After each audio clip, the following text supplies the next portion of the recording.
यही कुछ किया, और यहां पर ये उनकी एक्सप्लेनेशन है जो डिटर्मिनेंट्स मैंने अभी बताया आपको।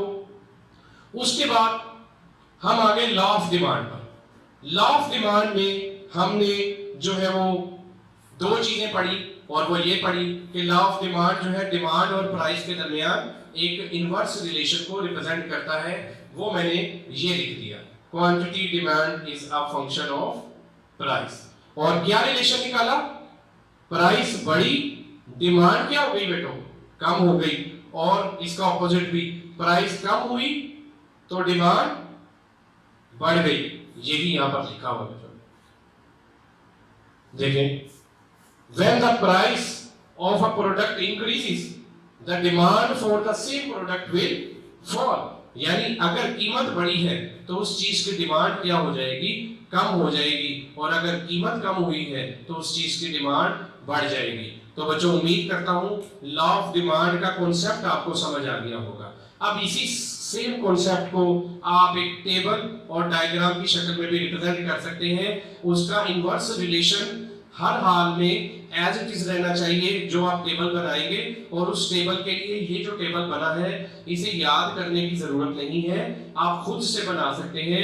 एक तरफ प्राइस और एक तरफ क्वांटिटी लिखकर आप उनके दरमियान इनवर्स रिलेशन को शो कर दें। वैल्यूज क्या लेनी है वो आपकी अपनी सोच है, आपकी अपनी मर्जी है। कोशिश करें सिंपल वैल्यूज लें, ताकि जब आप उन्हें डायग्राम पर ड्रॉ करें तो आपके लिए ड्रॉ करना भी आसान हो जाए। तो देखिए बच्चों, जब हम ये आते हैं तो यहाँ पर मैंने एक छोटा सा टेबल और उसकी डायग्राम बनाई है। डायग्राम बनाने का तरीका मैं आपको बहुत बार सिखा चुका हूँ, यहाँ दोबारा आपको लॉ ऑफ डिमांड की डायग्राम बनाना सिखाएंगे। देखिए बच्चों, जो प्राइस ऑफ गुड है वो 5 4 3 2 1 क्या हो रही है, कम हो रही है, और इनवर्स रिलेशन के मुताबिक डिमांड क्या होनी चाहिए, ज्यादा होनी चाहिए। तो देखें आपकी उसी कमोडिटी की डिमांड क्या करती जा रही है, 20 30 40 50, तो डिमांड इंक्रीज करती जा रही है। तो बच्चों मैंने इनवर्स रिलेशन तो खराब नहीं किया ना, तो यही लॉ ऑफ डिमांड है। आप इसको चार तरीकों से रिप्रेजेंट कर दें तो वो इसकी तमाम चीजें पूरी हो जाती हैं, हेडिंग, डेफिनेशन, टेबल, डायग्राम। और जिन चीजों को मैंने ऊपर कांस्टेंट कंसीडर किया था उन्हें असम्पशंस में लिख दें कि income should not change, technology should not change, population should not change, यानी वो असम्पशन के तौर पर लिख दें कि इनमें चेंज नहीं आना चाहिए। तो बच्चों देखें, ये जो लॉ ऑफ डिमांड है इसे अगर आप खुद भी ड्रॉ करना चाहें तो उसका तरीकाकार जो है मैं यहीं पर एक आपको डायग्राम बना देता हूं। आपकी प्रैक्टिस यही सबसे पहले करनी है कि आपने अपनी अज्यूम्ड वैल्यूज लेनी है, इनवर्स रिलेशन, और उसकी एक डायग्राम ड्रॉ करनी है। तो बच्चों डायग्राम ड्रॉ करने के लिए आपको क्या करना है, देखें, एक्स एक्सिस और वाई एक्सिस ड्रॉ करने हैं। तो बच्चों साथ साथ बनाए, शाबाश। एक्स एक्सिस और वाई एक्सिस ड्रॉ कर लिए, ठीक है। एक्स एक्सिस पर आपने क्वांटिटी डिमांडेड लेनी है, क्यूडी, और वाई एक्सिस पर आप उस कमोडिटी की प्राइस लिख लें। हो गया बच्चों, शाबाश। अब देखिए आपकी प्राइस 1 से लेकर कहां तक जा रही है, 5 तक। अब यहां चूंकि पहली प्राइस क्या लिखी है, 5, लेकिन जो ग्राफ बनाने का असूल है वो यही है कि असेंडिंग ऑर्डर हो, यानी छोटी वैल्यू से बड़ी वैल्यू। तो आप इसकी लिमिट देख लें, ये 5 और 1, सबसे छोटी वैल्यू क्या है 1 और सबसे बड़ी वैल्यू क्या है 5। तो यहां इक्वल डिस्टेंसेस पर आप 5 वैल्यूज लगा दें। 1 0 के बाद, ओरिजिन के बाद 5 नहीं लिखेंगे, 1 2 3 4 5, हम ये वैल्यूज यहां पर प्लेस कर देंगे। अब इसके बाद नेक्स्ट हम वहां पर एक्स एक्सिस पर डिमांड ड्रॉ करेंगे। वो 10 से लेकर 50 तक है, तो चाहे पहले 50 लिखा हो चाहे पहले 10 लिखा हो, ओरिजिन के बाद छोटी वैल्यू बड़ी बड़ी बड़ी, तो 10 और 50 के दरमियान 5 इंटरवल ले लें, 10 20 30 40 और 50। अब आप इन पॉइंट्स को आपस में मिला लें तो आपके पास inverse downward sloping, negatively slope जैसा मैंने एक कर्व बनाया है ऐसा लॉ ऑफ डिमांड आ जाएगा। मैं फिर भी आपको इनकी एज्यूम्ड वैल्यूज मिलाकर दिखाता हूं, आपने जो टेबल और डायग्राम बनाना है वो उसके मुताबिक ही बनाना है। देखिए बच्चों, 5 और 10 को आप मिलाएंगे, 5 और 10 को आप मिलाएंगे। 5 लेना है प्राइस का और 10 किसका लेना है, क्यूडी कमोडिटी का। ये पहला पॉइंट आ गया। 4 प्राइस का किसके सामने लाना है, 20 के सामने लाना है, ये सेकंड पॉइंट आ गया। 3 को किसके सामने लाना है, 30 के सामने लाना है। 2 को किसके सामने लाना है, 40 के सामने लाना है। और 1 को किसके सामने लाना है, 50 के सामने लाना है। तो देखिए बच्चों, ये जो पॉइंट है इनके हम कोई भी नाम रख सकते हैं, ए बी सी डी और ई। आप इन पॉइंट्स को मिलाएंगे तो आपके पास जो कर्व आएगा डाउनवर्ड स्लोपिंग डिमांड कर्व आ जाएगा। ये should be downward sloping, negatively slope.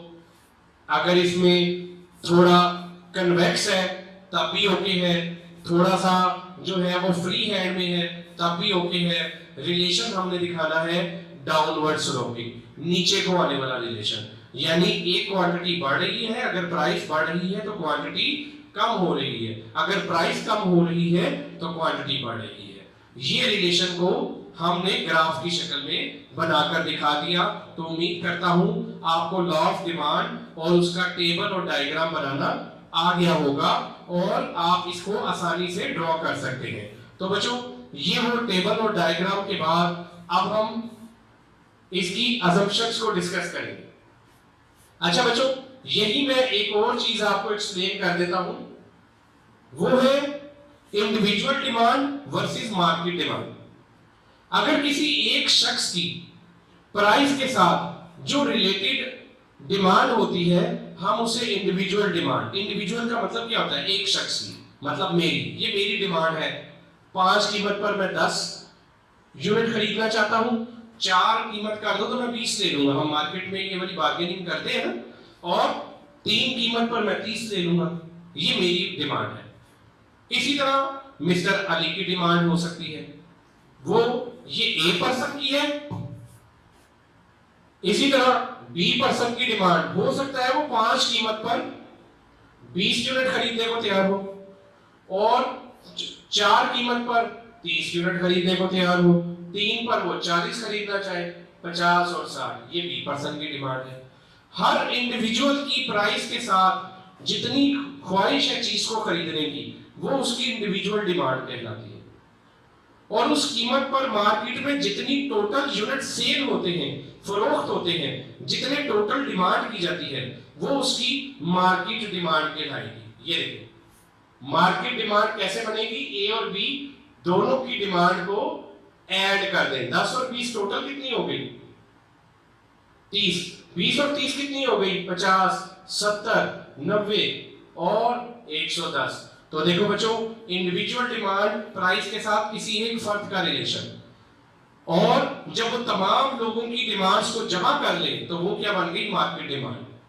अब इसमें इंपॉर्टेंट बात ये है कि मार्केट डिमांड का भी प्राइस के साथ रिलेशन इनवर्स ही होना चाहिए। ये देखें, प्राइस कम हो रही है, ये ए पर्सन की डिमांड बढ़ रही है, बी पर्सन की डिमांड भी क्या कर रही है, बढ़ रही है, तो मार्केट डिमांड भी क्या करनी चाहिए, बढ़नी चाहिए। इसे हम इंडिविजुअल और मार्केट डिमांड बोलते हैं। ये बच्चों मैंने आपको नोट्स में स्लाइड में अलग से भी बना दिया है ताकि अगर आप बच्चे इसकी प्रैक्टिस भी करना चाहें तो आपके पास नोट्स में और इसी स्लाइड्स में मौजूद है और वो मैंने ये एक्सप्लेन कर दिए हैं। देखिए बच्चों, ये है individual demand versus market demand. तो जब हम बात करते हैं इंडिविजुअल डिमांड की तो उसमें एक शख्स जो चीज खरीदना चाह रहा है और कितनी उसकी डिमांड कर रहा है। मार्केट डिमांड मैंने एक्सप्लेन किया, ये देखें, ये मैंने उसका एक ग्राफ बनाया, ये ए पर्सन की डिमांड कीमत बढ़ने पर डिमांड क्या हो रही है, कम हो रही है। ये 20% थी, ये टोटल कर दी। अगर आप इनकी जो डायग्राम में रिप्रेजेंट करना चाहते हैं तो इसी तरह की जो है वो डायग्राम्स भी बन सकती हैं। ये A% का लॉ ऑफ डिमांड है, ये B% का लॉ ऑफ डिमांड है, इन दोनों को जमा किया, ये मार्केट का लॉ ऑफ डिमांड है। तो है बेसिकली लॉ ऑफ डिमांड ही, क्योंकि तीनों प्राइस और डिमांड में इनवर्स रिलेशन को जाहिर करते हैं। तो बच्चों उम्मीद करता हूं आपको लॉ ऑफ डिमांड, उसका इंडिविजुअल और मार्केट डिमांड का समझ आ गया होगा। आप इसी तरह इंडिविजुअल और मार्केट डिमांड की मुख्तलिफ जो है वो वैल्यूज लेकर बनाने की प्रैक्टिस करें और वो मुझे शेयर करें, ताकि मैं उसमें अगर कोई मिस्टेक हो तो आपकी वो मिस्टेक भी ठीक करवा दूं। अजम्पशंस मैंने आपको बताई कि जिन चीजों को हमने अज्यूम किया था, इनकम को, टेस्ट को, टेक्नोलॉजी को, हम उन्हें अजम्पशंस में लिख लेंगे। ये देखें बच्चों, हमने लॉ ऑफ डिमांड की assumption, no change in the taste, no change in the taste consumer, purchasing power remain constant, यानी इनकम चेंज ना हो, price of all other commodities should not vary. और इसके अलावा मैंने जो एक इक्वेशन बनाई थी, टेस्ट, टेक्नोलॉजी, पॉपुलेशन, वेदर, वो सब चीजें लिखने, weather should not change, technology should not change, तो वो तमाम चीजें, पॉपुलेशन शुड नॉट चेंज, वो तमाम चीजें लिख दें, वो सब चीजें आपकी अजम्पशन में कंसीडर होंगी। तो बच्चों डिमांड थ्योरी में जो सबसे इंपॉर्टेंट है वो आखिरी इसका जो कॉन्सेप्ट है वो limitation of law of demand है, कि कुछ चीजें ऐसी हैं जिन पर ये लॉ अप्लाई नहीं होता। और लॉ अप्लाई होने का मतलब क्या है? मैंने आपको लॉ ऑफ डिमांड का रिलेशन क्या बताया, प्राइस और डिमांड का कौन सा रिलेशन बताया बच्चों? मैंने आपको प्राइस और डिमांड का कौन सा रिलेशन बताया? नेगेटिव रिलेशन बताया। नेगेटिव रिलेशन क्या है? प्राइस बढ़ेगी तो डिमांड कम होगी, प्राइस कम होगी तो डिमांड बढ़ेगी। ये है लॉ ऑफ डिमांड। लेकिन लिमिटेशन से मुराद वो फैक्टर्स होते हैं जिन पर ये लॉ ऑफ डिमांड एप्लीकेबल नहीं होता या रिवर्स हो जाता है। रिवर्स होने का मतलब है, इसको exceptions of law of demand भी बोलते हैं, लिमिटेशंस भी बोलते हैं। इस सूरत में लॉ ऑफ डिमांड का इनवर्स रिलेशन नहीं रहता बल्कि पॉजिटिव रिलेशन हो जाता है। यानी इन केसेस में प्राइस बढ़ने पर डिमांड कम नहीं होगी, बढ़ जाएगी, और प्राइस कम होने पर डिमांड क्या हो जाएगी? कम हो जाएगी। तो कौन सा रिलेशन निकल आया? Positive relation. तो वो फैक्टर्स जिन पर लॉ ऑफ डिमांड एप्लीकेबल नहीं होता उन्हें लिमिटेशंस बोलते हैं। असम्पशंस होल्ड करने के बाद भी एप्लीकेबल नहीं होता। वो कौन कौन से हैं वो मैंने सामने आपकी स्क्रीन पर आपको नजर आ रहे हैं, और आप उन्हें अच्छे तरीके से पढ़ के समझ सकते हैं कि वो कौन कौन से फैक्टर हैं जिन पर ये लॉ एप्लीकेबल नहीं है। तो बच्चों देखें, नंबर 1 पर मैंने लिखा गिवन गुड्स और साथ लिखा इंफीरियर गुड्स। ये दो तरह की गुड्स हैं, दोनों सेपरेट हैं, एक जैसी नहीं है। यहां स्लैश की जगह अगर आप और का वर्ड यूज कर लें या एंड का वर्ड यूज कर लें तो ज्यादा बेहतर है। Given and inferior goods, given goods एक सेपरेट है और इंफीरियर गुड्स सेपरेट है। गिवन गुड्स वो गुड्स होती हैं जिन पर हम अपनी इनकम का बहुत ज्यादा हिस्सा स्पेंड कर रहे होते हैं। गिवन गुड्स वो चीजें होती हैं जिन पर हम अपनी आमदनी का बहुत ज्यादा हिस्सा स्पेंड कर रहे होते हैं, यानी हमारी जो रोजमर्रा जिंदगी की चीजें हैं, दूध, चीनी, आटा, दाल, चावल, ये सब चीजें हमारी गिवन गुड्स हैं। नॉर्मली सर रॉबर्ट गिफन ने बताया था कि दुनिया में जो पोटैटो है सबसे ज्यादा एक्सपेंसिव स्पेंडिंग जो है वो पोटैटोस पर होती है। तो पोटैटो वाज कंसीडर्ड एज गिवन गुड्स, क्योंकि दुनिया में सबसे ज्यादा जो लोग अपनी आमदनी स्पेंड करते हैं वो पोटैटोस पर करते हैं। It is a research not by me, actually by sir Robert Giffen. तो बच्चों गिवन गुड्स की वजह से, जब गिवन गुड्स देखें, ये आपकी टोटल इनकम का पाई चार्ट है 100%, इसमें से 70% और 30% आप 70% स्पेंड कर रहे हैं गिवन गुड्स पर और 30% पर आप जो सुपीरियर गुड्स हैं उन पर स्पेंड कर रहे हैं। अगर इन चीजों की कीमतें कम हो जाए, गिवन गुड्स की, ये सब चीजों की जिन पर आपकी आमदनी का कितना पोर्शन लग रहा है, 70%। अगर इन चीजों की प्राइसेस कम हो जाए, आज ही दूध की, दाल, चीनी, चावल, आटा, घी, सबकी कीमतें कम हो जाए, तो आपके पास अपनी आमदनी का बहुत बड़ा हिस्सा बच जाएगा। वो आमदनी जो बची है, जो फालतू या परचेजिंग पावर बढ़ गई, वो आपको कंपेल करेगा, मजबूर करेगा किस चीज की तरफ जाने के लिए, सुपीरियर गुड्स की तरफ, हायर चीजों की तरफ जाने के लिए। तो बच्चों देखें, इनकी कीमतें कम होने पर, पोटैटोस की, आलूओं की कीमत कम होने पर आपने इनकी खरीदारी नहीं बढ़ाई, बल्कि अपनी आमदनी, बची हुई आमदनी सुपीरियर गुड्स पर लगा दी। तो इन चीजों की जो डिमांड है वो कीमत कम होने पर बढ़ती नहीं है, बल्कि कम हो जाती है। और कीमत बढ़ने पर अगर इनकी कीमतें और बढ़ गई तो ये 30% भी नहीं रहेगा, ये कितना रहेगा, 10%। आप जो चीजें हफ्ते में 1-2 बार इस्तेमाल कर सकते थे, अब वो भी नहीं कर पाएंगे। तो आप जो थोड़ी बहुत लग्जरी करते थे, कुछ चीजों पर अखराजात करते थे, वो पैसे भी पोटैटोस पर और इन चीजों पर लगाओगे। तो इसका मतलब ये हुआ, इन तमाम चीजों की वजह से लॉ ऑफ डिमांड होल्ड नहीं करता, और प्राइस बढ़ने पर डिमांड बढ़ जाती है, और प्राइस कम होने पर डिमांड कम हो जाती है। सेम रिलेशन जैसा मैंने आपको एक्सप्लेन किया बाकी चीजों का भी है।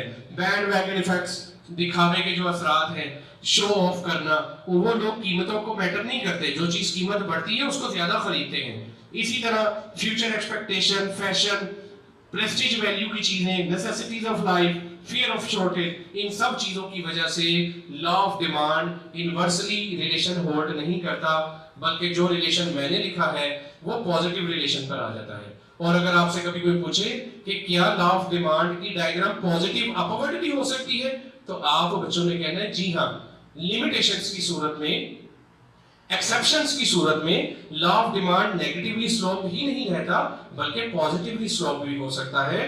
तो वो पॉजिटिवली स्लोप अगर हम देखें तो ये भी लॉ ऑफ डिमांड है, लेकिन ये नॉर्मल गुड्स का नहीं है, ये अंडर सर्टेन लिमिटेशंस की शक्ल में है, जो भी मैंने आपको डिस्कस किए। लॉ ऑफ डिमांड पॉजिटिव भी बन सकता है। तो इन तमाम चीजों के बाद मैं उम्मीद करता हूं कि आप बच्चों को डिमांड थ्योरी के मुताबिक सब कुछ अच्छे तरीके से समझ आ गया होगा। वीडियो के दौरान मैंने आपको कुछ असाइनमेंट्स भी दी हैं, वो असाइनमेंट्स आप बच्चों ने बनानी है और वो मुझे व्हाट्सएप करनी है, एडमोडो पर अपलोड करनी है, ताकि मैं उन्हें देख सकूं और मुझे पता चले कि कितने बच्चों ने ये मेरा लेक्चर सुना है, देखा है और असाइनमेंट्स का उन्हें पता है। तो बच्चों यहाँ पर ये हमारा डिमांड थ्योरी का पहला मरहला मुकम्मल होता है। अब हम देखेंगे शिफ्टिंग ऑफ डिमांड, कि डिमांड शिफ्ट कैसे करती है, क्वांटिटी डिमांड और डिमांड में फर्क क्या है। तो बच्चों अब हम इसके बाद उस चीज को देखते हैं।